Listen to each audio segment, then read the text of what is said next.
اما بعد فاعوذ باللہ من الشیطان الرجیم بسم اللہ الرحمن الرحیم حامیم والکتاب المبین انا جعلناہ قرآنا عربیا لعلکم تعقلون وقال تبارک وتعالی کما ورد فی سورۃ یوسف علیہ الصلاۃ والسلام الف لام را تلک آیات الکتاب المبین انا انزلناہ قرآنا عربیا لعلکم تعقلون وقال عز وجل کما ورد فی سورۃ الزمر قرآنا عربیا غیر ذی عوج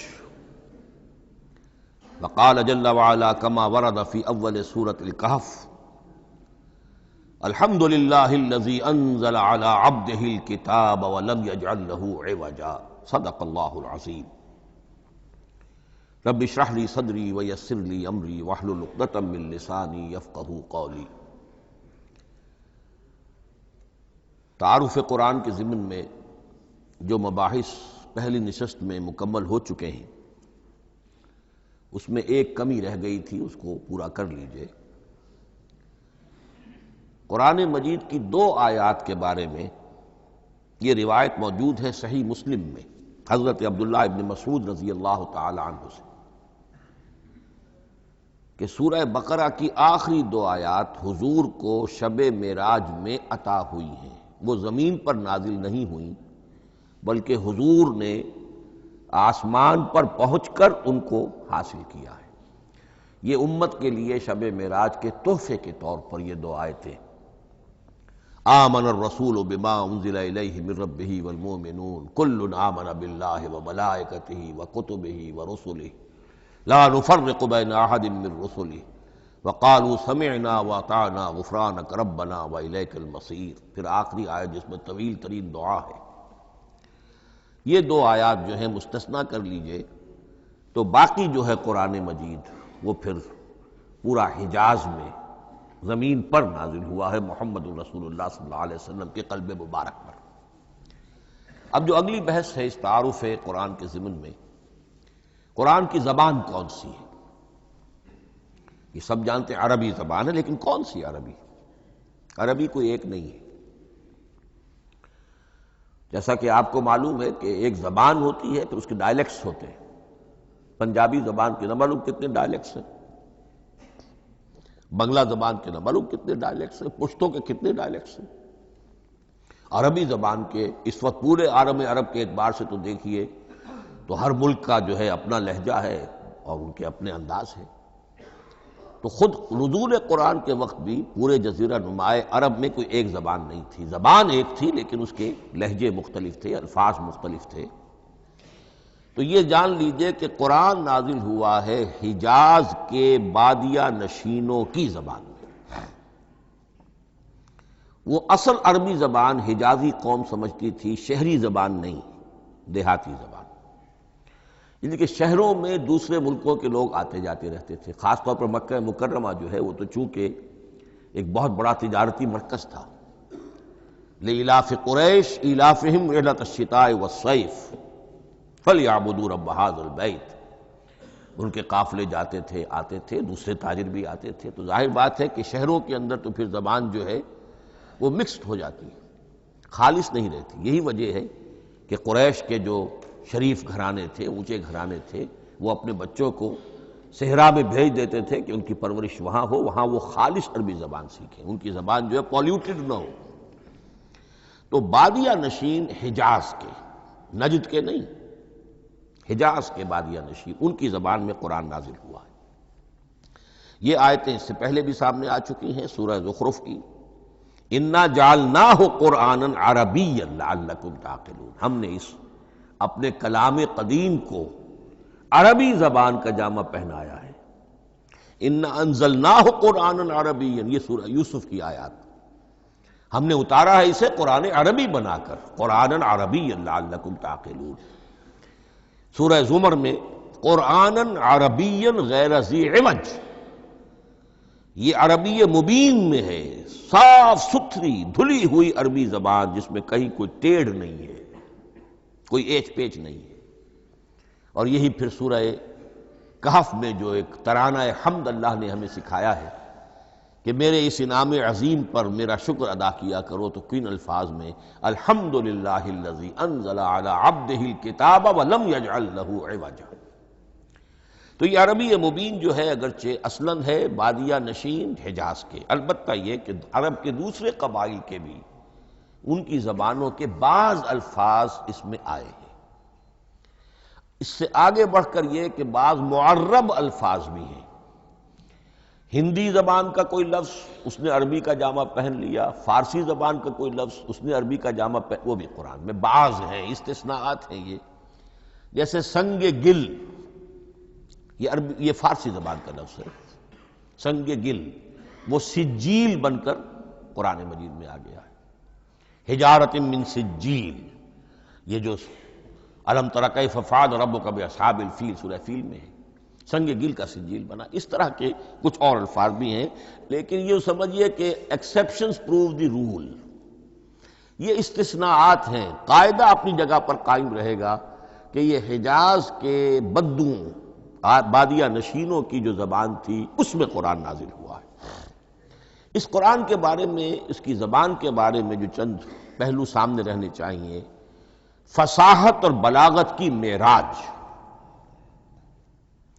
یہ میں بعد میں قرآن کے وجوہ اعجاز پر جب بحث کروں گا کہ یہ کس کس اعتبار سے معجزہ ہے، تو وہاں زیادہ تفصیل سے یہ بات آئے گی کہ عربی زبان کی فصاحت اور بلاغت کی معراج ہے۔ آپ کو معلوم ہے کہ آج بھی دنیا میں یہودی بھی ہیں جن کی مادری زبان عربی ہے، عیسائی بے شمار ہیں جن کی مادری زبان عربی ہے، ان کے ہاں بھی عربی ادب کی چوٹی کی کتاب جو پڑھائی جاتی ہے وہ قرآن ہے۔ یہ انہیں ماننا پڑتا ہے کہ عربی ادب کی جو آخری کتاب ہے، چوٹی کی کتاب ہے، وہ یہی ہے۔ یہودی بھی پڑھائیں گے، جیسے آپ انگریزی زبان پڑھنی ہے، سمجھنی ہے، تو شیکسپیئر کے بغیر آپ کیسے سمجھیں گے؟ اب وہ تو ایک سٹینڈرڈ ہے۔ اسی طریقے سے یوں سمجھیے کہ عربی زبان عربی ہونے کے اعتبار سے کلام اللہ ہونا اس پر ان کا ایمان نہیں ہے، لیکن یہ کہ عربی زبان کے اعتبار سے اس کی فصاحت اور بلاغت کا لوہا وہ مانتے ہیں۔ پھر اس میں ایک خاص ملکوتی غنا ہے، ڈیوائن میوزک، صوتی آہنگ ہے، عذوبت ہے، مٹھاس ہے۔ لاہور میں ایک صاحب ہیں جو پروفیسر ہیں فونیٹکس کے پنجاب یونیورسٹی میں، وہ کہتے ہیں میں ثابت کر سکتا ہوں کہ جتنے بھی آج دنیا میں اصول ہیں صوتی، یہ خود اپنی جگہ ایک بہت بڑی سائنس ہے، اس کے اعتبار سے میں ثابت کر سکتا ہوں کہ بلند ترین موسیقی قرآن مجید میں ہے، ملکوتی غنا۔ اسی لیے قرآن مجید کو اچھی سے اچھی آواز میں پڑھنے کی تاکید آئی ہے۔ زینوا القرآن باصواتکم، قرآن کو اپنی آوازوں سے مزین کرو۔ اسی طریقے سے من لم یتغن بالقرآن فلیس منا، جو قرآن مجید کو اچھی سے اچھے طریقے پر پڑھنے کی کوشش نہیں کرتا وہ ہم میں سے نہیں ہے۔ اسی طرح کے واقعات بھی ہوئے ہیں۔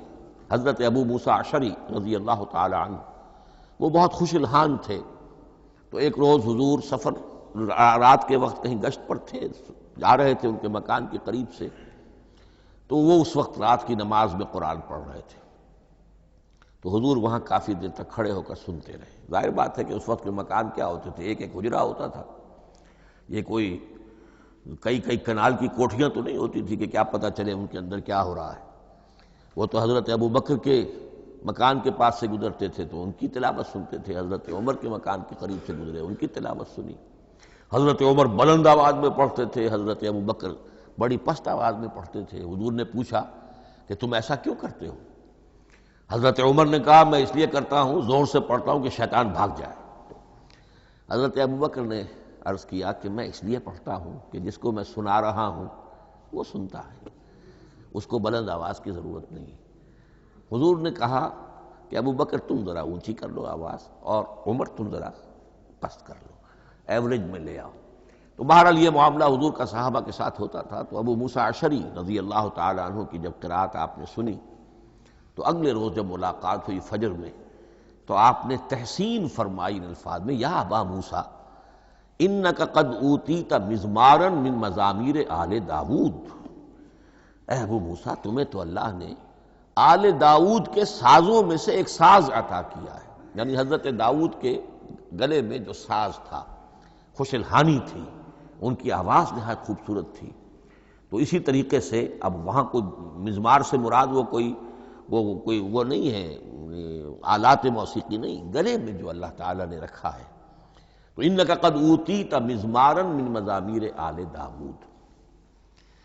ایک آخری بات یہ نوٹ کیجئے کہ قرآن مجید کا عظیم ترین احسان ہے عربی زبان پر۔ یہ یوں سمجھیے کہ ایک ستون کی طرح اس زبان کو ٹھہرا دیا ہے، اس کو سٹیبل کیا ہے قرآن مجید۔ آج بھی پوری دنیا میں جسے عرب کہتے ہیں فصیح زبان، لغہ فصحی، وہ ایک ہے، وہ قرآن ہی کی ہے۔ زبانیں بدلتی رہتی ہیں۔ اردو 300 سال پہلے کی دکن میں جب شروع ہوئی، وہ آج آپ پڑھ بھی نہیں سکیں گے وہ کیا اردو تھی ولی دکنی کی۔ پھر وہ کیا اس نے روپ بدلے ہیں، اب وہ اردو کس شکل میں ہے، فارسی کن کن شکلوں میں رہی ہے، مختلف انگریزی کتنی شکلیں بدل گئی ہیں، لیکن عربی قائم ہے۔ اس کے لیے جیسے کہ قرآن مجید میں آتا ہے کہ ہم نے پہاڑ زمین میں گاڑ دیے اس کو سٹیبلائز کرنے کے لیے، ان تمید بکم، تمہیں لے کر زمین ایک طرف کو جھک نہ جائے۔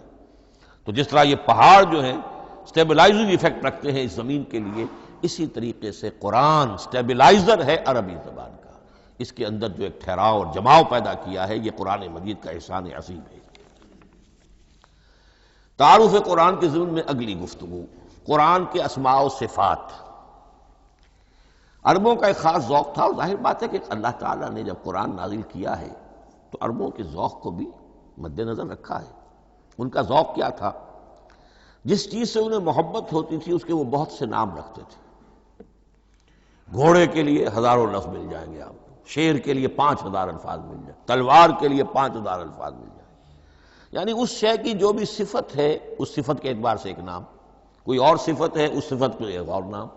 تو وہ صفاتی نام، اب جیسا کہ آپ کو معلوم ہے اللہ کے 99 نام صفاتی تو ہے نا، اللہ کی ایک صفت دوسری صفت، اسی کے اعتبار سے اس کے نام ہیں۔ قرآن مجید کے اسماء علامہ جلال الدین سیوطی رحمۃ اللہ علیہ نے 55 شمار کیے، لیکن وہ بھی مکمل نہیں ہے لسٹ، اس لیے کہ اس میں ایک اہم نام برہان یہ شامل نہیں ہے۔ ان میں سے جو اہم اسماء ہے وہ میں آپ کو سنا دیتا۔ القرآن، جس پر گفتگو بعد میں ہوگی، اس لیے کہ سب سے زیادہ ایک رائے یہ ہے کہ یہ تو اس میں جامد ہے، اس میں علم ہے قرآن کے لیے، پراپر ناؤن ہے۔ الکتاب، الذکر، الہدی، النور، الفرقان، کلام اللہ، الوحی، روحا من امرنا۔ پھر اس کی صفات کے اعتبار سے الکریم، الحکیم، العظیم، المجید، المبین، رحمہ، العلی، بصائر، بشرا، بشیر، نذیر، عزیز، قرآن عزیز، بلاغ، بیان، احسن القصص، احسن الحدیث، موعظہ، شفاء، مبارک، مہیمن، قیم، مثانیہ، متشابہ۔ یہ میں نے آپ کو 23 نام بتائے ہیں، لیکن یہ کہ علامہ جلال الدین سیوطی نے 55 گنوائے۔ لیکن جو بحث دلچسپ ہے وہ یہ ہے کہ جو اس کے لیے لفظ القرآن ہے، اس کے معنی کیا ہے اور یہ کس مصدر سے، کس مادے سے یہ لفظ بنا ہے۔ ایک رائے تو یہ ہے کہ یہ اس میں جامد ہے، یہ مشتق نہیں ہے، کسی مادے سے نکلا ہوا نہیں ہے۔ اور یہ بھی آپ نوٹ کر لیجئے، اللہ کے اسماء میں سے بھی ایک نام کو سمجھا جاتا ہے وہ مشتق نہیں ہے، اس میں جامد ہے، اس میں علم ہے، اور وہ ہے اللہ۔ باقی سارے نام صفاتی ہیں، ایک نام، اس لیے اس میں ذات کہتے ہیں، اس کو اس میں ذات۔ لیکن یہ رائے متفق علیہ نہیں ہے، یہ کچھ لوگوں کی رائے ہے۔ ایک رائے یہ بھی ہے کہ یہ بھی اس میں علم نہیں ہے، یہ بھی مشتق ہے الہ سے۔ جیسے حکیم یہ صفت ہے، الحکیم یہ اللہ کا نام ہو گیا، الہ ایک معبود، الالہ معبود برحق، الالہ وہ اللہ بن گیا، ایک رائے یہ۔ لیکن یہی اسی طریقے سے نوٹ کیجئے کہ قرآن مجید کے بارے میں بھی ایک رائے یہ ہے کہ القرآن اس کا اسم علم ہے، پراپر ناؤن ہے، یہ جامد ہے، یہ مشتق نہیں ہے، کسی اور مادے سے نکلا نہیں۔ لیکن جو اکثریت کی رائے ہے، جس پر تقریباً اجماع ہے، وہ یہ ہے کہ نہیں، یہ اس میں جامد نہیں، اس میں مشتق ہے۔ لیکن پھر دو رائے ہیں کہ مادہ کیا ہے۔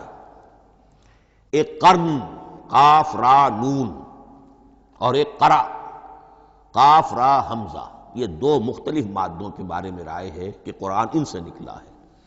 قرن کہتے ہیں کسی چیز کا قریب ہو جانا، جڑ جانا، مل جانا۔ یہ حج کی جو تین شکلیں ہیں، حج تمتع ہے، حج قران ہے اور حج افراد ہے۔ قران کیا ہے؟ ایک ہی احرام میں عمرہ بھی اور حج بھی دونوں کو جمع کر لیا جائے تو یہ حج قران ہے۔ اسی سے قران الصعدین کا لفظ استعمال ہوتا ہے۔ قرینہ اور قرائن جو ہے اسی سے الفاظ۔ امام فرا کی رائے یہ ہے کہ قرن سے یہ قرآن بنا ہے، اس لیے کہ اس میں بھی اللہ تعالیٰ کی آیات جمع ہو گئی۔ اسی طرح قرأ قاف را اور حمزہ، اس قرات کا مصدر بھی بن جاتا ہے، جیسے رجحان، را جیم ہے، رجح سے رجحان، غفران، غفرانک ربنا، پروردگار ہم تیری مغفرت کے خواستگار ہیں۔ اسی طرح قرآن قرأ سے بنا ہے۔ مفعول جو ہے وہ مصدر کے معنی میں آ جاتا ہے، یعنی پڑھی جانے والی شے۔ اور ایک قرأ آتا ہے عربی زبان میں، قرأت الماء فی الحوض، میں نے پانی جمع کر لیا حوض کے اندر، بارش ہوئی میں نے کچھ پانی حوض میں جمع کر لیا، قرأت الماء فی الحوض۔ اسی سے قریہ کا لفظ بنا، قریہ بستی کو کہتے ہیں جہاں لوگ جمع ہو کر رہتے ہیں، قریہ۔ تو اس معنی میں یہ قرآن جو ہے یہ جمع ہے اللہ تعالیٰ کی اسماء صفات اور اللہ کی ذات جو ہے اور اس کی آیات کا جامع ہے۔ یہ ہے لفظ قرآن کی بحث۔ اگلی بحث اور بڑی اہم ہے اور دلچسپ ہے، قرآن کا اسلوب کلام کس کیٹیگری میں فال کرتا ہے؟ قرآن کیا ہے؟ ایک شے کی تو سختی سے نفی کی اللہ نے، یہ شعر نہیں ہے۔ وما علمناہ الشعر وما ينبغی لہ، سورہ یاسین۔ ہم نے شعر تو انہیں سکھایا ہی نہیں، محمد الرسول اللہ کو صلی اللہ علیہ وسلم، اور وہ شعر ان کے شایان شان بھی نہیں۔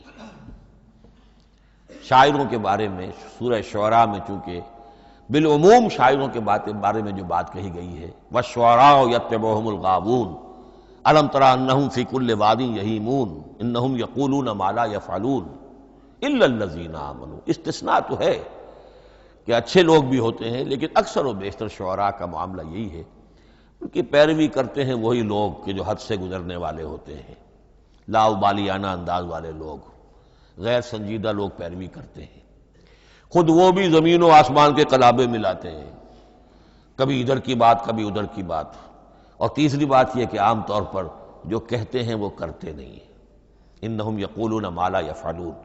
تو یہ شعر کی تو نفی کی گئی ہے قرآن مجید، جیسا کہ میں نے آپ کو سنایا تھا سورہ حاقہ کی آیات، انہ لقول رسول کریم وما هو بقول شاعر، یہ شاعر کا کلام نہیں۔ البتہ ایک بات نوٹ کیجئے، جسے آزاد شاعری، آزاد نظم کہا جاتا ہے، وہ میرا گمان یہ ہے، میں نے چونکہ ان چیزوں کا کوئی تحقیقی مطالعہ نہیں کیا ہے، کہ شاید وہ ہے ہی قرآن سے ماخوذ آزاد شاعری۔ اس میں وزن نہیں ہوتا، ردم ہوتا ہے۔ آزاد شاعری کے اندر ایک ردم ہوتا ہے، وزن نہیں ہے، ایک مصرع اتنا سا، ایک بڑا لمبا چوڑا، لیکن ردم رہے گا۔ یہ جو آزاد شاعری، بلینک ورس جس کو آپ کہتے ہیں، میرا گمان یہ ہے کہ شاید دنیا میں اس کا رواج قرآن کے بعد ہی ہوا ہو، اور قرآن مجید ہی کی نقالی میں یہ صنف جو ہے ادب کی وہ ایجاد کی گئی ہو۔ واللہ عالم، میں یہ بات دعوے سے نہیں کہہ سکتا، گمان ہے میرا۔ البتہ یہ کہ اب اس سے آگے چلیے، شعر نہیں ہے، نثر ہے، لیکن نثر کے اعتبار سے بھی کون سی کیٹیگری میں آئے گی؟ کیا یہ کتاب عام معنی میں جسے ہم کتاب کہتے ہیں وہ کتاب ہے؟ ایک تو وہ بات تھی نا جو اقبال کے حوالے سے میں نے آپ سے کہی، کتابیں نیز چیزیں دیگر است، اس وقت وہ بات نہیں میں کہہ رہا۔ عام کتابوں سے اس کا فرق کیا ہے؟ ایک کتاب ہوتی ہے، اس میں ہر چیپٹر میں ایک بحث مکمل ہو جاتی ہے، اگلے چیپٹر میں پھر لوٹا کر آپ پہلے چیپٹر کی کوئی بات نہیں کریں گے، پھر وہ بات آگے چلے گی، ابواب ہوں گے، ابواب میں مضمون کے مطابق مضمون آگے بڑھتا چلا جائے گا۔ کتاب کا یہ لازمی وصف ہے۔ قرآن مجید عثمانی میں کتاب نہیں ہے، اس میں قصہ آدم و ابلیس 7 جگہ آ رہا ہے، بار بار آ رہا ہے، سورہ بقرہ میں، سورہ اعراف میں، سورہ ہجر میں، سورہ بنی اسرائیل میں، سورہ کہف میں، پھر سورہ طٰہٰ میں، چلتے جائیے، سورہ صاد میں حضرت موسیٰ علیہ السلام کا قصہ کتنی مرتبہ آ رہا ہے۔ تو قرآن مجید اس کتاب کی کیٹیگری، اس کی ڈیفینیشن پر پورا نہیں اترتا۔ دنیا میں جو کتاب کا معیار ہے، عام اس کا جو اسلوب ہے، اس کی جو ڈیفینیشن ہے، ایک شکل ہوتی ہے مجموعہ مقالات، وہ بھی نہیں ہے، اس میں ہر مقالہ اپنی جگہ پر ایک مکمل شے ہوتی ہے، لیکن یہ کہ وہ دوسرے مقالات سے تو مختلف ہوگی، یہ مجموعہ مقالات بھی نہیں۔ اس کا اسلوب جو ہے وہ خطبے کا ہے، اوریشن، اور یہ کہا جا سکتا ہے it's a collection of divine orations, یہ اللہ تعالی کے خطبات کا مجموعہ ہے۔ مختلف اوقات میں خطبے نازل ہوتے تھے حضور پر صلی اللہ علیہ وسلم، اور یہ بھی جان لیجئے کہ عرب میں ادب کی 2 ہی صنفیں تھیں جو معروف تھیں، یا شعر یا خطبہ، یا خطیب ہوتے تھے بڑے شعرا بیان خطیب، اور یا شاعر ہوتے تھے۔ تو یہ جب شعر کے اسلوب پر نہیں تھا تو خطابت کا اسلوب ہے جو اللہ نے اختیار فرمایا، اور ہر موقع پر، ہر مرحلے پر جو خطبہ اس وقت کے حالات کی مناسبت سے نازل ہوا وہ ایک صورت ہے۔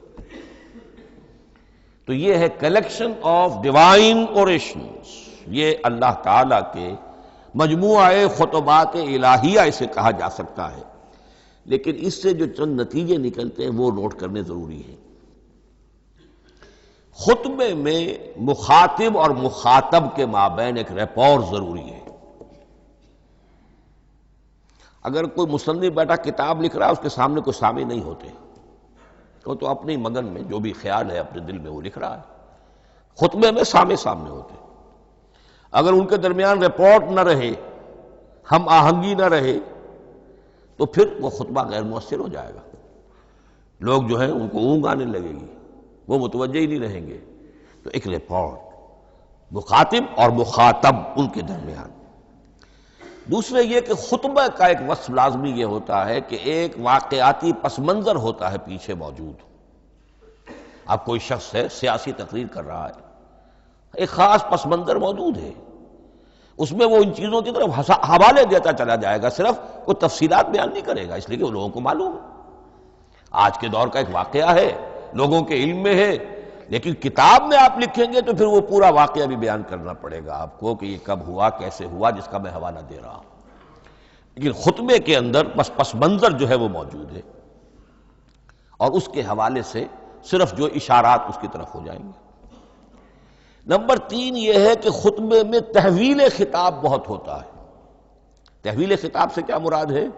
ابھی خطیب آپ سے بات کر رہا ہے، آپ سے مخاطب ہے، اور کسی وقت وہ فلاں کو جو یہاں موجود بھی نہیں ہے، وہ نواز شریف صاحب کو خطاب کرنا شروع کر دے گا۔ بھائی نواز شریف تو یہاں نہیں ہے، لیکن خطاب انداز وہ تو تقریر مقرر ہے، سیاسی تقریر کر رہا ہے، نواز شریف کو چیلنج کر رہا ہے، نواز شریف یہ کر دو گے تو ہم یہ کر دیں گے، اور نواز شریف یہ تم غلط کر رہے ہو، یا بے نظیر تمہارا یہ معاملہ۔ ہاں بے نظیر تو وہاں موجود نہیں، صدر ایوب صاحب کو جو بھی گالیاں دی جاتی تھی تقریروں کے اندر، وہ خود تو وہاں موجود نہیں ہوتے تھے۔ تو اس میں تحویل خطاب نوٹ کرنا پڑتا، ابھی کس سے بات ہو رہی تھی، ابھی کس سے بات ہو رہی تھی۔ قرآن مجید میں آپ دیکھیں گے ایک آیت میں حضور سے خطاب ہے، اگلی آیت میں کفار سے خطاب ہے، اس سے اگلی آیت میں اہل ایمان سے خطاب ہے۔ تو تحویل خطاب جو ہوتا ہے اس کے حوالے سے نوٹ کرنا پڑتا ہے کہ اس وقت اس آیت کا جو رخ ہے کدھر ہے، اس میں کس کو خطاب کیا جا رہا ہے۔ چوتھی بات یہ ہے کہ خطبے میں صرف عقل سے اپیل نہیں کی جاتی، جذبات سے بھی اپیل ہوتی ہے۔ اسی لیے خطابی انداز کہلاتا ہے، خطابی انداز میں لوگوں کے جذبات سے بھی اپیل کی جاتی ہے۔ جبکہ آپ ایک مقالہ لکھ رہے ہوں گے، اس میں جذبات کی بات نہیں آئے گی، ٹھنڈی ٹھنڈی عقلی باتیں، منطقی باتیں، دلیل صغرا کبرا جوڑیے، نتیجہ نکالیے، وہ لوگوں کے سامنے رکھیے، تصنیف ہے۔ لیکن خطبے کے اندر صرف عقل نہیں، جذبات سے بھی اپیل ہوتی ہے۔ اب یہ سارے اوصاف میں جو بیان کر رہا ہوں، یہ سب قرآن مجید میں بتمام و کمال بدرجہ اتم موجود ہیں۔ اور آخری بات یہ کہ خطبے میں، اور یہ کہ یہ چیز مشترک ہے غزل میں بھی اور قصیدے میں بھی اور خطبے میں بھی، اس کا اول و آخر بہت جامع اور مؤثر ہونا چاہیے۔ اسی لیے مطلع مقطع یہ خاص طور پر ہوتے ہیں نا۔ مقطع میں آپ پڑھی ہے سکون گسترانہ بات، جس غزل کا مطلع جاندار ہے اس کو آدمی پڑھے گا، اور اگر وہ مطلع پھسپھسا ہے وہ باقی نظم پڑھے گا ہی نہیں، چاہے آگے اس کے اندر بڑا عمدہ شعر بھی ہو وہ نہیں پڑھے گا۔ مطلع ہی جو ہے بے جان ہے، پھسپھسا ہے۔ پھر مقطع آخری جو شعر ہو، تو قصیدے میں بھی یہ ہے اور خطبے میں بھی یہ ہے۔ یہی وجہ ہے کہ قرآن مجید کی صورتوں میں اکثر و بیشتر شروع کی آیات اور آخری آیات انتہائی اہم ہوتی ہیں، بہت جامع ہوتی ہیں، جن کو کہا جاتا ہے کہ یہ سور جو ہیں ان کی ابتدائی آیات، خواتین اور پہلی آیات۔ اب سورہ بقرہ کی آیات شروع کی، پھر آخری جو ابھی میں نے آپ کو سنائی، یہی آل عمران کا معاملہ ہے، کس شان کے ساتھ وہ اٹھ رہی ہے۔ یہی سورہ حج کا ہر جگہ پر آپ دیکھیں گے ابتدائی جو ہے خطیب اگر ایسی بات، ایسا انداز اختیار کرے کہ اپنے سامعین کی توجہ کو اپنی طرف مبذول کرا دے، اگر شروع کا انداز ایسا نہیں ہے تو وہ بات آگے بڑھے گی نہیں۔ آخری بات یہ کہ خطبے میں ہمیشہ یہ ہوگا کہ ایک مین سپیکر جو ہے اس کی ایک بات سامنے ہے کہ میں نے یہ بات اپنے سامعین کے ذہن میں بٹھانی ہے، لیکن دائیں بائیں کی باتیں کرے گا، کوئی قصہ بھی سنائے گا، کوئی شعر پڑھے گا، کوئی اور کوئی لطیفہ بھی سنائے گا۔ ہمارے ہاں کے جو بہترین خطیب جو ہوتے تھے وہ احراری حضرات جو ہے بہترین خطیب ہوتے تھے، اور آپ نے سنا مولانا عطا اللہ شاہ بخاری رحمۃ اللہ علیہ، ان کی تقریریں 6 گھنٹے تک لوگ سنتے تھے۔ وہ کبھی رلا بھی رہے ہیں، کبھی ہنسا بھی رہے ہیں، عام آدمی تنقید بھی کرے گا کہ یہ کیا ادھر ادھر کی باتیں کر رہے ہیں، لیکن وہ پھر جب آخری تقریر ہوتی تھی تو جب تقریر ختم ہوتی تھی، جو بات وہ ذہن میں بٹھانا چاہتے تھے، دل میں اتارنا چاہتے تھے، وہ بیٹھ چکی ہوتی تھی۔ باقی یہ کہ ادھر ادھر کی چیزیں جو ہیں وہ آکسیلری چیزیں ہیں وہ رہتی ہیں۔ یہ ہیں 6 اوصاف خطبات کے، اور قرآن مجید کے اندر بھی یہ اوصاف کم و بیش موجود ہیں۔ قرآن کا اسلوب خطبے کا ہے۔ اب اگلی بحث پر آئیے، قرآن مجید کی ترکیب اور تقسیم، سنتھیسس اور ڈویژنز۔ اب اس میں سمجھیے کہ کلام جو ہے اللہ کا کلام ہے، کلام مرکب ہوتا ہے کلمات سے، کلمات حروف سے بنتے ہیں۔ عربی زبان کے حروف 28 یا 29 ہیں، الف اور حمزہ کو ایک ہی مانیں گے تو 28 رہ جائیں گے، الف علیحدہ حمزہ علیحدہ تو 29 ہو جائیں گے۔ یہ حروف جڑتے ہیں، لفظ بنتے ہیں۔ لفظ محمل بھی ہوتا ہے، لیکن کلمہ وہ کہلاتا ہے جو بامانی لفظ ہو۔ پھر ان کلمات کو آپ جوڑتے ہیں، یہ مرکب توصیفی بن گیا، مرکب اضافی بن گیا، مرکب عددی بن گیا، مرکب جاری بن گیا۔ پھر ان مرکبات کو جوڑ کر فقرہ بنتا ہے، جملہ بنتا ہے، کلام مفید جس کو کہا جاتا ہے۔ قرآن مجید کے اعتبار سے علامہ سیوطی نے مخصوص جو قرآن کی اصطلاحات ہیں ان کے حوالے سے ایک بات کہی ہے، لیکن واقعہ یہ ہے کہ قرآن کی اصطلاحات خود اپنی ہیں، دنیا کی دوسری کسی بھی اصطلاحات پر ان کو قیاس نہیں کیا جا سکتا۔ لیکن جاہز چونکہ قدیم تھے، انہوں نے قرآن مجید کو کہا یہ دیوان کی شکل رکھتا ہے، جیسے کہ حافظ کا دیوان کسی اور کا دیوان۔ سورتیں جو ہیں وہ قصیدوں کی شکل میں ہیں، بیت شعر آیت ہے، قوافی جو ہوتے ہیں شعروں میں قافیہ وہ یہاں فواصل ہیں، آیت کے آخری حروف ایک دوسرے سے مشابہ ہوتے ہیں کہ جن سے پھر وہ صوتی آہنگ پیدا ہوتا ہے۔ الرحمن علم القرآن خلق الانسان علمہ البیان۔ اب یہ ایک فواصل جو ہے وہ جڑتے چلے جاتے ہیں، ان میں آہنگ پیدا ہوتا ہے۔ لیکن حقیقت کے اعتبار سے پہلی بات یہ نوٹ کیجئے، قرآن مجید کی اکائی ہے آیت، اسے نہ آپ جملہ کہہ سکتے ہیں نہ فقرہ کہہ سکتے ہیں۔ انگریزی میں ہمارا چونکہ بائبل کے لیے بھی جب ورس کا لفظ آ جاتا ہے تو انگریزی تراجم میں، انگریزی تحریروں میں، مقالوں میں ورس قرآن مجید کی آیت کے لیے لفظ آ جاتا ہے، ورس نمبر فلاں، بالکل غلط ہے۔ قرآن کی آیت یہ اس کا اپنی اصطلاح ہے، اپنا مفہوم ہے۔ لغوی مفہوم کیا ہے؟ نشانی۔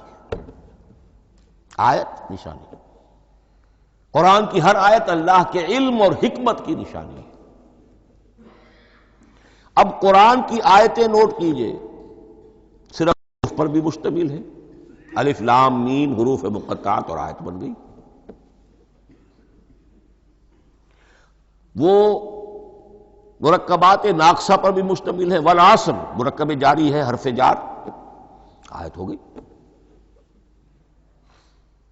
پورے جملے پر بھی مشتمل ہے، ان الانسان لفی خسر، ایک جملہ ہے، اور 10 جملوں پر بھی مشتمل ہے۔ اللہ لا الہ الا ھو الحی القیوم لا تاخذہ سنۃ ولا نوم لہ ما فی السماوات وما فی الارض الی آخر الآیہ۔ آیت الکرسی کا انالیسس کیجئے، 10 جملے موجود ہیں اس میں۔ تو نوٹ کر لیجئے، یہ چیز توقیفی کہلاتی ہے، یہ کسی گرامر کے اصول پر نہیں ہے، کسی منطق کے اصول پر نہیں ہے۔ آیات قرآنیہ کی تعیین توقیفی ہے، یعنی حضور کے بتانے پر موقوف ہے۔ حضور نے بتایا والعصر، یہ آیت ہو گئی، آیت ہو گئی، ہم آیت مانیں گے۔ الف لام میم، آیت ہو گئی۔ قاف حرف ایک ہے، یہ آیت نہیں ہے۔ نون ایک حرف ہے، آیت نہیں ہے۔ قاف والقرآن المجید ایک آیت بنی، نون والقلم وما یسطرون ایک آیت بنی۔ تو اس طریقے سے اس کو کہتے ہیں توقیفی، موقوف علیہ ہے حضور کے بتانے پر۔ اب اس میں روایات کا اختلاف ہو سکتا ہے کہ حضور سے کوئی روایت یہ ہو کہ یہ ایک آیت بنی یا 2 آیتیں بنی۔ مثلا بڑی اہم مثال آپ کو دے رہا ہوں، سورہ مزمل کی جو دوسرا رکوع ہے، پورا دوسرا رکوع، وہ 1 آیت شمار ہوتا ہے۔ اور میرا بڑا گمان رہا بہت عرصے تک کہ یہ 1 آیت نہیں ہو سکتی، یہ مختلف اوقات میں نازل ہوئی ہیں، 2 اوقات میں نازل ہوئی ہے۔ اور یہ مجھے قول مل گیا علامہ سیوطی کے ہاں، حضرت عبداللہ ابن عباس رضی اللہ تعالی عنہما کا قول کہ یہ 2 آیتیں ہیں، 1 نہیں۔ لیکن یہ کہ یہ ہوگا موقوف روایت پر، میں کوئی نہیں ہوں جو اسے قرار دے سکوں۔ ہاں مجھے اگر کوئی روایت مل جاتی ہے، کوئی خبر یا اثر، خبر محمد الرسول اللہ کی یا اثر آپ کے کسی صحابی کا صلی اللہ علیہ وسلم و رضی اللہ تعالی عنہ، تو پھر یہ ہے کہ ہم مانیں گے۔ تو اس کو کہتے ہیں توقیفی۔ آیات اور سور کا معاملہ توقیفی ہے بالکلیہ، کسی منطق، کسی گرامر، کسی اصول بیان، کسی پر مبنی نہیں ہے، یہ مبنی ہے حضور کے بتانے پر۔ اس طرح سورت کسے کہتے ہیں؟ عربی زبان میں سور کے معنی ہے فصیل۔ فَضُرِبَ بَيْنَهُمْ بِسُورٍ لَهُ بَابٌ، سورہ حدید کے اندر الفاظ آئے۔ اب اس کا کیا تصور دیا گیا کہ ہر آیت جو ہے وہ اللہ کے علم اور حکمت کی نشانی ہے۔ 10 آیتیں، 20 آیتیں، 100 آیتیں، 285 آیتیں، 286 آیتیں جوڑ کر ایک فصیل باندھ دی گئی۔ یہ شہر حکمت خداوندی ہے۔ ایک نظم ہوتا ہے، جیسے آپ شہر کا ٹاؤن پلاننگ آج کا تو بہت بڑا فن ہے، بڑی اسپیشلائزیشن ہے، شہر کو پلان کرنا، اس کے اندر کیا کچھ ہونا چاہیے، کس طرح سے ہونا چاہیے۔ تو یہ سورت جو ہے یہ ایک یونٹ ہے قرآن مجید کی، اور اس کا جو لفظی معنی ہے فصیل، گویا کہ اس نے گھیرے میں لیا ہوا ہے ایک شہر معنی کو، علم و حکمت کے ایک شہر کے گرد یہ فصیل جو ہے پوری ہوئی ہے۔ اب اس میں نوٹ کر لیجئے جہاں تک، اچھا جیسے آیتیں چھوٹی بھی ہیں بڑی بھی ہیں، والعصر بھی آیت ہے اور الف لام میم بھی آیت ہے، اور جیسا کہ میں نے عرض کیا آیت الکرسی بھی آیت ہے۔ اس طرح سورتیں چھوٹی بھی ہیں بڑی بھی ہیں۔ سورۃ العصر 3 آیتیں، سورۃ الکوثر 3 آیتیں، سورۃ النصر 3 آیتیں، 3 ہی سورتیں 3 آیتوں پر مشتمل ہیں۔ 3 سے کم پر کوئی نہیں، 2 آیات کی کوئی صورت نہیں ہے۔ لیکن آگے آپ چلتے جائیے، اس کی بڑی سے بڑی تعداد سورہ بقرہ جو ہے سب سے بڑی ہے۔ تو آیت اور سورت کے علاوہ دور صحابہ میں صرف ایک لفظ اور تھا قرآن کی تقسیم کے ضمن میں، اور وہ تھا منزل یا حزب۔ منزل یا حزب 7 منزلوں میں یا 7 احزاب میں قرآن کو تقسیم کیا گیا، تاکہ جو شخص قرآن مجید ایک ہفتے میں ختم کرنا چاہے، ہر شب میں، اکثر و بیشتر وہ لوگ رات کو ہی رات کی نماز میں قرآن پڑھتے تھے، ایک منزل پڑھ لے تو ہفتے میں پورا قرآن ختم ہو جائے گا۔ یہ حزب بھی ہے اور منزل بھی ہے، اور یہ چونکہ دور صحابہ میں تھا، یقیناً حضور نے بتایا ہوگا، اس میں آپ کو عجیب حسن نظر آئے گا۔ اس میں یہ نہیں کیا گیا کہ بالکل برابر برابر ساتھ کر دو بھائی، چاہے صورتیں ٹوٹ جائیں، صورتوں کی فصیل کوئی نہیں ٹوٹتی اس میں، صورتیں مکمل جو کہ تو آئیں گی۔ اور پھر یہ کہ عجیب بات ہے کہ سورہ فاتحہ کو اگر ایک طرف رکھ دیں، وہ قرآن کے دیباچے کی حیثیت رکھتی ہے۔ تو پہلی منزل میں 3 سورتیں، دوسری میں 5 سورتیں، تیسری میں 7، چوتھی میں 9، پانچویں میں 11، چھٹی میں 13 اور 17 اور 7ویں میں 65۔ یہ ہے کہ جو ان سورتوں کی ایک بڑی جیسے کہ ایک سیڑھی چڑھ رہی ہے، اور تقریباً مساوی ہو جاتے ہیں، کوئی 4.25 پارے ہے، کوئی 4.5 پارے ہے، کوئی 4.25 پارے، اس طریقے سے ہے، تقریباً مساوی۔ لیکن آرٹیفیشل ایکویلٹی پیدا کرنے کے لیے، مصنوعی مساوات پیدا کرنے کے لیے سورتوں کی فصیلوں کو نہیں توڑا گیا۔ اس سے آگے چل کر جو پاروں کی تقسیم ہے وہ بہت بعد کی بات ہے، 30 پارے، اور اس میں آپ کو یہ ساری قباحتیں نظر آئیں گی۔ اس میں سورتوں کی فصیلیں توڑی گئی ہیں اور بڑے بھونڈے طریقے پر توڑی گئی۔ سورہ ہجر ایک آیت ادھر ہے، باقی ساری سورت جو ہے اگلے پارے میں، فصیلیں توڑ دی گئی۔ معلوم ہوتا ہے کسی شخص کے پاس جو قرآن تھا مصحف، اس نے صفحے گنے، 7 سے 30 سے تقسیم کیا اور برابر صفحوں کے اندر وہ پارے بنا دیے۔ لیکن بہرحال دور صحابہ میں پاروں کا کوئی ذکر نہیں تھا، یہ بات کی بات ہے۔ دور صحابہ میں آیت، سورت اور حزب۔ اسی طریقے سے طویل سورتوں کو جو رکوعوں میں تقسیم کیا گیا، یہ بھی بات کی بات ہے۔ لیکن یہ جو تقسیم کیا گیا ہے سورتوں کو رکوعوں کی شکل میں، 35 سورتیں تو قرآن کی ایسی ہیں چھوٹی ہیں جو ایک ایک ہی رکوع پر مشتمل ہے۔ آخری پارے کی 37 سورتیں ہیں، پہلی 2 کی جو 2 رکوع ہے، باقی سب کے سب جو ہے وہ ایک ہی رکوع شمار ہوتا ہے۔ لیکن رکوع کیوں کیے گئے؟ لمبی صورتوں میں سے اگر کچھ حصہ پڑھنا ہے نماز میں، سورہ بقرہ پوری تو نہیں پڑھ سکتے آپ ایک رکعت کے اندر، تو اس کا وہ حصہ پڑھا جائے جس میں ایک مضمون پورا ہو جائے، مضمون نہ ٹوٹے، تاکہ وہاں پر رکوع کرے آدمی کہ جہاں پر کہ وہ مضمون ایک اعتبار سے مکمل ہو گیا۔ تو رکوع سے رکعت ہے، رکوع ہے، اس رکعت کے اندر ایک حصہ اتنا پڑھا جائے تاکہ مضمون جو ہے وہ خوبصورت رہے اور اس کا سلسلہ برقرار رہے۔ یہ تقسیم بھی اگرچہ بہت ہی ایک بدنام شخص ہے ہماری تاریخ کا، حجاج ابن یوسف، یہ اس کی ہوئی تقسیم ہے یا اس نے کرائی ہے، بہرحال اس کی طرف منسوب ہے، اور یہ بات ماننی پڑتی ہے کہ بڑے گہرے غور و فکر سے تقسیم کی گئی ہے، الل ٹپ نہیں ہے، بلکہ اس کے لیے واقعتاً غور کر کے جہاں وہ مضمون ختم ہوتا ہے، کہیں کہیں آپ اختلاف کر سکتے ہیں اور آپ کو حق حاصل ہے، اس لیے کہ یہ چیزیں توقیفی نہیں ہیں، یہ حضور کی بتائی ہوئی نہیں ہے، نہ رکوعوں کی تقسیم۔ اب سعودی عرب میں جو قرآن مجید چھپ رہے ہیں ان میں حزب ہو گئے ہیں، یعنی ہر پارے کو پارے برقرار رکھ کر 8 حزب بنا دیے انہوں نے، 4 حزب بنا دیے اور پھر نصف حزب کر کے 8 حصے کر دیے۔ تو یہ چیزیں جو ہیں، ہمارے ہاں رکوع تو پاروں سے ادھر ادھر ہو جاتے ہیں، پارا بدل گیا رکوع وہی چل رہا ہے، اس لیے کہ رکوع میں مضمون کو پیش نظر رکھا گیا ہے، جبکہ پارے میں مضمون کو نہیں سامنے رکھا گیا۔ تو رکوع کا معاملہ جو ہے، چاہے وہ حجاج ابن یوسف ہی نے کیا ہے، لیکن یہ کہ بہرحال وہ بہت صحیح ہے، اکثر و بیشتر کہیں کہیں آپ اس سے اختلاف کر سکتے ہیں۔ تو یہ تو اس کا ہم نے آپ کے سامنے رکھا سنتھیسس۔ اب اگلا موضوع ہے ترتیب و تدوین کیسے ہوئی۔ ان علینا جمعہ و قرآنہ، ہمارے ذمے ہے اس کو جمع بھی کرنا اور پڑھوانا بھی، اور پڑھوانے میں ترتیب آ جائے گی لازماً۔ لیکن یہ کہ ایک بات تو اس میں بالکل متفق علیہ ہے، جس میں کسی شک و شبے کی گنجائش نہیں۔ قرآن کی ترتیب نزولی اور تھی، ترتیب مصحف اور ہے۔ ترتیب مصحف میں سورہ فاتحہ کے بعد سورہ بقرہ ہے۔ سورہ بقرہ نازل ہوئی ہے مدنی دور میں جا کر، پھر سورہ آل عمران ہے وہ بھی مدنی ہے، سورہ نساء ہے وہ مدنی ہے، سورہ مائدہ ہے وہ مدنی، پھر آئی ہے سورہ انفال اور سورہ توبہ۔ یہ سورہ انفال تو مدنی نہیں، سورہ انعام اور سورہ اعراف یہ ہے کہ جو مکیات ہیں، یہ کہ بھی مکی دور کی بھی آخری زمانے کی ہے۔ ابتدائی جو مکی صورتیں وہ سب سے آخری حصے میں ہیں، 29واں پارہ اور 30واں پارہ۔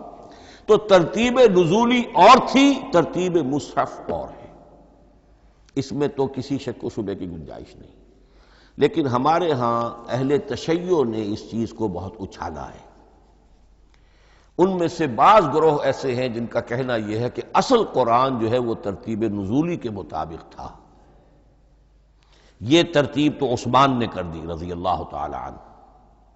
حضرت علی کے پاس اصل قرآن جو ترتیب نزولی کے مطابق تھا موجود تھا، اور اب بھی ان کے خیال میں جو ان کے امام غائب جو ہیں چھپے ہوئے ہیں غار میں، تو ان کے پاس وہ نسخہ اصل حضرت علی والا موجود ہے، اور جب وہ ظاہر ہوں گے تو اصل قرآن لے کر آئیں گے۔ یہ سارے شیعوں کا قول نہیں ہے، لیکن یہ کہ ان میں بہت سے لوگ ہیں کہ جو ان باتوں کو مانتے ہیں۔ جہاں تک اس بات کا تعلق ہے کہ حضرت علی نے ترتیب نزولی پر کوئی مصحف جمع کیا ہو، اس میں کوئی اشکال نہیں ہے، اس لیے کہ علمی طور پر یہ ایک بڑی عمدہ ایکسرسائز بنتی ہے۔ ایک زمانے میں بہت کوشش کرتا رہا ترتیب نزولی سے، اس لیے کہ ترتیب نزولی سے سیرت نبوی اخذ ہوتی ہے، پہلے کیا نازل ہوا، پھر کیا نازل ہوا، پھر کیا نازل ہوا۔ در حقیقت اگر آپ ترتیب نزولی سے قرآن مرتب کر دیں تو وہ سیرت النبی بن جائے گی۔ تو اس کو سمجھنے کے لیے ایک زمانے میں نے بڑی محنت کی ہے، لیکن ایک تو یہ کہ وہ یقین سے وہ باتیں ملتی نہیں ہیں، بعض روایات ہیں لیکن یہ کہ پھر بھی آپ یقین سے نہیں کہہ سکتے۔ اکثر و بیشتر قرآن مجید میں لکھا بھی ہوتا ہے، ترتیب کے موٹی موٹی چیزیں معلوم ہیں نزولی ترتیب کی، لیکن یہ ہے کہ یقین کسی بات پر نہیں۔ تو پہلی بات یہ ہے کہ ہمارے نزدیک، اہل سنت کے نزدیک، اصل جو حجت ہے دین میں وہ ترتیب مصحف ہے۔ یہی ترتیب جو اس وقت مصحف عثمان کی ہے رضی اللہ تعالی عنہ، یہی ترتیب ہے لوح محفوظ کی، یہی ترتیب ہے ام الکتاب میں، یہی ترتیب ہے کتاب مکنون میں۔ اب اس کی سمجھیے کہ اس کی تدوین کن مراحل میں ہوئی۔ سب سے پہلے اس کے جو مراحل ہیں 3، خود نبی اکرم صلی اللہ علیہ وسلم کے زمانہ مبارک میں جمع اور ترتیب یہ ہو گئی، لیکن کتابی شکل میں نہیں، ما بین الدفتین نہیں۔ حضور نے لوگوں کو پڑھ کر سنایا، اس ترتیب سے سنایا جس ترتیب سے یہ مصحف میں اب موجود ہے، اور ہر رمضان میں حضرت جبرائیل دورہ کرتے تھے حضور کے ساتھ، جتنا کہ قرآن اس وقت تک نازل ہو چکا ہوتا تھا، اور آخری رمضان مبارک آپ کی حیات طیبہ کا جو تھا اس میں 2 مرتبہ پورے قرآن کا دورہ ہوا۔ تو دورہ قرآن بغیر ترتیب کے تو نہیں ہو سکتا۔ تو یہ ترتیب حضور کی ہوئی ہے، توقیفی ہے، اور حضور ہی نہیں اللہ کی ہوئی ہے۔ یہی ترتیب لوح محفوظ میں، کتاب مکنون میں اور ام الکتاب میں ہے، اور یہ ترتیب حضور دے کر گئے ہیں صحابہ کرام کو۔ حفاظ تھے، کتنے حفاظ جو ہیں جنگ یمامہ میں شہید ہو گئے، تبھی تو خیال آیا کہ اس کو کتابی شکل میں بھی مرتب کیا جائے۔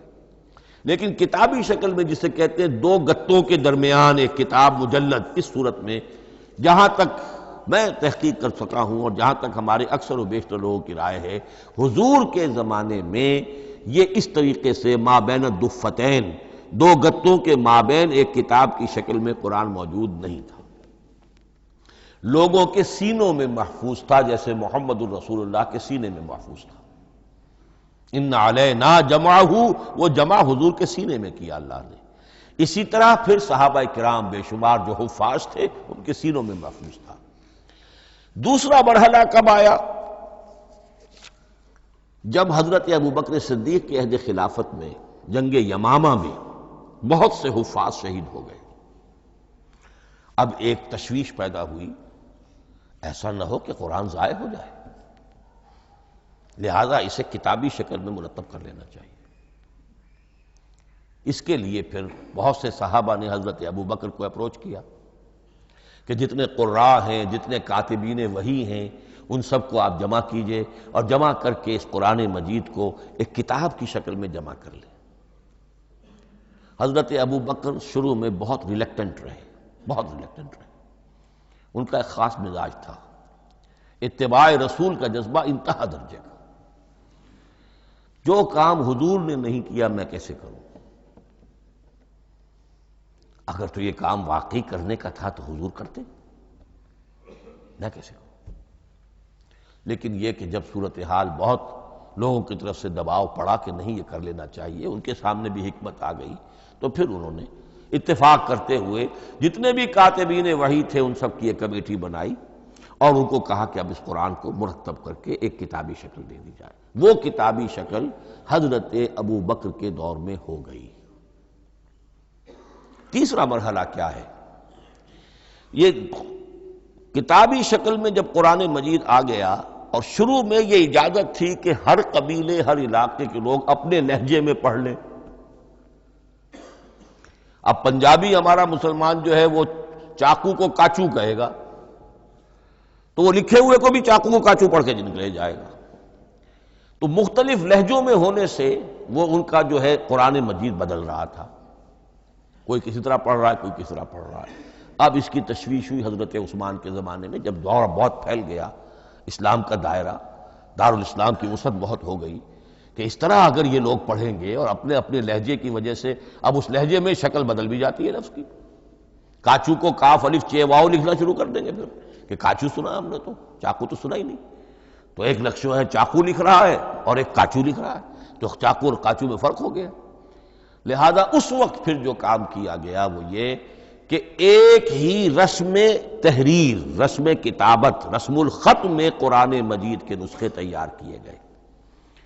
اصل میں ایک بہت بڑا مغالطہ ہو جاتا ہے ہمارے جمعوں کے خطبوں میں، حضرت عثمان رضی اللہ تعالی عنہ کے نام نامی کے ساتھ وہ قوافی جو ہیں ان کی ملازمت سے جامع آیات القرآن عثمان ابن عفان رضی اللہ تعالی عنہ، غالب علی کل غالب علی ابن ابی طالب رضی اللہ تعالی۔ اب یہ جو جوڑتے ہیں قافیے، تو حضرت عثمان کے نام کے ساتھ یہ قافیہ جوڑ دیا، اس سے لوگوں کو مغالطہ بھی ہوا اور دشمنوں نے ایکسپلائٹ کیا کہ اس کا مطلب یہ ہے کہ قرآن تو جمع ہوا ہے حضرت عثمان کے زمانے میں، اور حضرت عثمان کے زمانے میں اور حضور کے زمانے میں کم و بیش 15 سال کا فصل تو ہو چکا، گویا کہ قرآن مرتب ہی ہوا ہے حضور کے انتقال کے 15 برس بعد۔ پھر حضرت عثمان کی شخصیت کو خاص طور پر جو سبائی فتنہ اٹھا تھا اس نے ایک ڈسپیوٹڈ پرسنالٹی بنا کے رکھ دیا ہے، نہیں معاذ اللہ، کوئی شک نہیں، لیکن یہ کہ ایک فتنہ اٹھا، فتنۃ الکبریٰ، اور حضرت عثمان رضی اللہ تعالیٰ عنہ کو انہوں نے بدنام کیا، لہذا اس کے نام سے اور بٹا لگ گیا، یہ مصحف عثمان ہے۔ یہ ہے اصل میں وہ حماقتیں کہ جو ہوئی ہیں ہم سے، یہ قافیے ملانے کی وجہ سے، حالانکہ حضرت عثمان کی شان جو ہے وہ در حقیقت جامع آیات القرآن نہیں ہے، جامع الامت علی رسم واحد، پوری امت کو ایک رسم الخط پر جمع کرنے والی شخصیت حضرت عثمان کی ہے۔ مثلا اب دیکھیے مالک یوم الدین کس طرح لکھیں گے؟ میم لام اور کاف، میم الف اور لام اور کاف لکھیں گے آپ، یہ غلط ہو جائے گا۔ میم پر کھڑا زبر ہوگا اور اس کو مالک پڑھیں گے، میم پر اگر کھڑا زبر نہیں ہے پڑھا زبر ہے تو ملک پڑھیں گے، اور قراتوں میں یہ دونوں موجود ہے، ملک یوم الدین بھی ہے اور مالک یوم الدین بھی ہے۔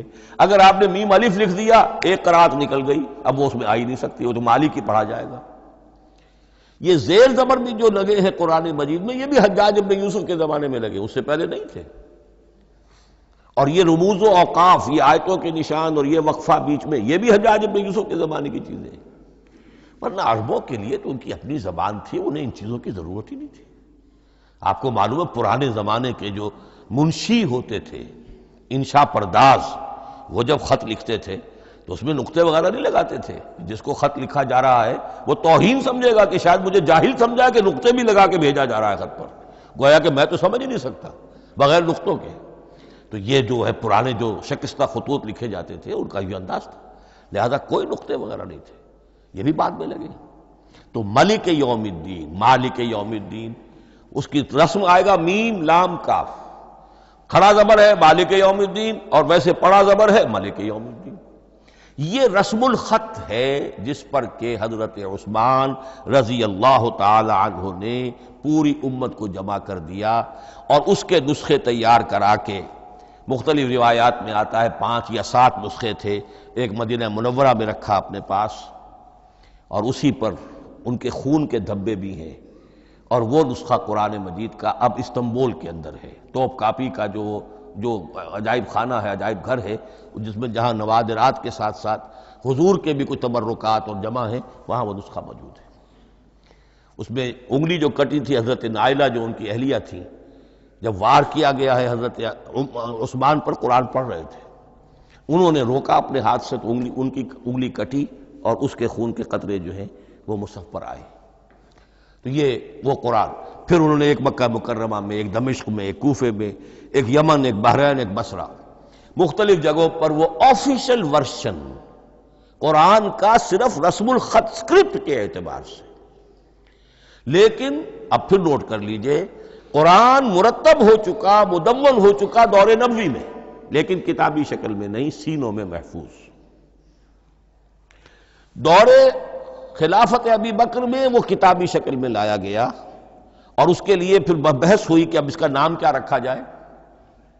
اس کے لیے کئی نام تجویز ہوئے، سفر بھی، انجیل بھی، وغیرہ وغیرہ، لیکن پھر اس کو حضرت عبداللہ ابن مسعود رضی اللہ تعالی عنہ نے اہل حبشہ سے استشہاد کرتے ہوئے مصحف نام رکھا۔ مصحف، یہ مصحف بن گیا حضرت ابو بکر کے زمانے میں، لیکن مصحف کی قرأت کے جو فرق ہو رہے تھے تو وہ لکھنے کے اندر بھی فرق آنا شروع ہو گیا۔ اس کو دور کیا حضرت عثمان نے، اس کا آفیشل ورشن تیار کروایا، ایک رسم الخط پر پوری امت کو جمع کر دیا، باقی جو نسخے تھے انہیں آپ نے پھر ضائع کر دیا، تاکہ کوئی اور یہ نہ رہے کہ اب یہ بھی ایک تھا پرانا نسخہ نکل آیا، اس میں تو یہ لفظ اس طرح لکھا ہوا ہے۔ تو جامع الامت علی رسم واحد، ایک ہی رسم الخط پر پوری امت کو جمع کرنے والی شخصیت وہ حضرت عثمان کی ہے رضی اللہ تعالی عنہ۔ بہرحال یہ نوٹ کیجئے کہ یہ مرحلہ بھی حضرت عثمان کے زمانے میں، تو یوں سمجھیے کہ حضرت عثمان کا پورا عہد بھی آپ جوڑ لیں تو آپ کی جو شہادت ہے وہ تقریباً یوں سمجھیے کہ حضور کے انتقال کے وہ 25 برس بعد ہے، گویا ربع صدی کے اندر اندر حضور کے انتقال کے بعد، چوتھائی صدی کے اندر اندر سارے مراحل طے ہو گئے۔ یہی وجہ ہے میں نے شروع میں آپ کو بتایا تھا کہ پوری دنیا یہ مانتی ہے کہ آج جو قرآن مسلمانوں کے پاس ہے، یہ ہے وہی جو محمد عربی صلی اللہ علیہ وسلم نے اپنی امت کو دیا تھا۔ یہ دوسری بات ہے کہ ہم سمجھتے ہیں کہ محمد عربی صلی اللہ علیہ وسلم کو یہ اللہ کے کلام کی صورت میں حضرت جبرائیل نے پہنچایا تھا، وہ اس کو نہیں مانتے، لیکن یہ حصہ اس کا ماننے پر مجبور ہے کہ وہ اصل قرآن اپنی اسی انٹیگریٹی کے ساتھ، اپنے پوری پیور، اس کا جو بھی ہے ٹیکسٹ پیور ہے، اور اس کی انٹیگریٹی میں کوئی شک و شبہ کی گنجائش نہیں ہے کہ یہ وہی شے ہے جو محمد نے اپنی امت کو عطا فرمائی تھی صلی اللہ علیہ وسلم۔ ایک آخری بات، چل میرے پاس 3 منٹ ہیں، یہ جو میں نے آپ کو ترتیب بتائی تھی قرآن کی، آیتیں، سورتیں، پھر حزب، اب اس میں ایک شے نوٹ کر لیجئے۔ آیت اللہ تعالیٰ کے علم و حکمت کا ایک نمونہ ہے، آیتوں کو جوڑ کر جب سورت بنائی تو آیتوں کے اندر جو ربط ہے، اس ربط آیات سے ایک اور معنی، ایک اور حکمت کا دروازہ کھلتا ہے۔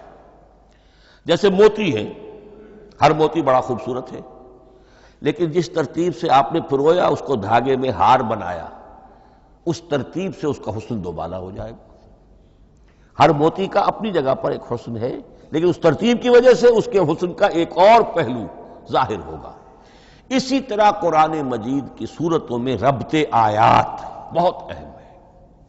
ایک مرکزی مضمون ہوتا ہے ہر صورت کا، مرکزی مضمون، عمود، اور اس کے گرد وہ ساری آیتیں اس طریقے سے گھوم رہی ہوتی ہیں، جڑی ہوئی ہوتی ہے، جیسے کہ ایک دھاگے کے اندر پروئے ہوئے موتی ہوتے ہیں کہ جس کی جو ہار کی شکل اختیار کرتے ہیں۔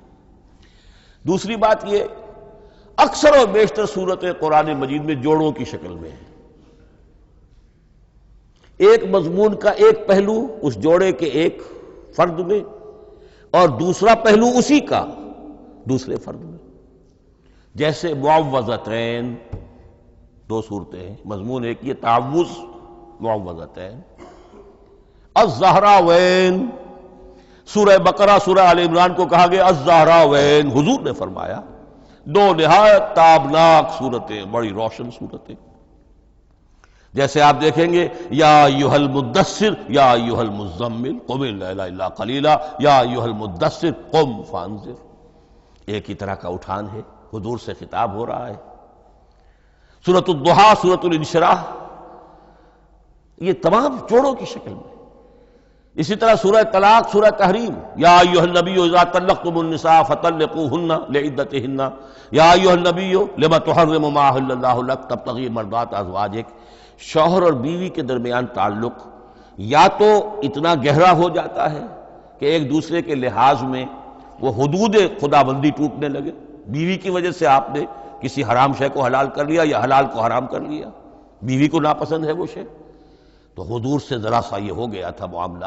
اپنی ازواج مطہرات حضرت عائشہ اور حضرت حفصہ رضی اللہ تعالی عنہما، ان دونوں کی رضا جوئی کے لیے وہ خاص قسم کا شہد ہے، قسم کھا لی آپ نے کہ میں اسے استعمال نہیں کروں گا۔